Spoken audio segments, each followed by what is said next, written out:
मी शांतीलाल सुरतवाला, पुणे.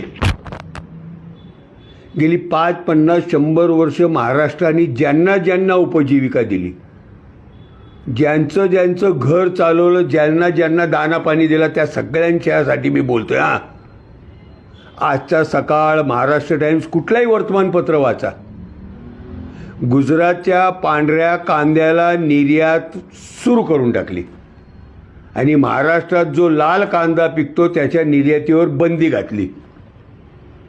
गुजरातच्या शेतकऱ्यांनी पोटभर खायचं, महाराष्ट्राच्या शेतकऱ्यांनी उपाशी उठायचं आणि उपाशी झोपायचं. म्हणून मी गेली अनेक दिवस तुम्हाला सगळ्यांना हात जोडून विनंती करतो की आत्ताचं भारतीय जनता पक्षाचं नेतृत्व महाराष्ट्राला उद्ध्वस्त केल्याशिवाय राहणार नाही.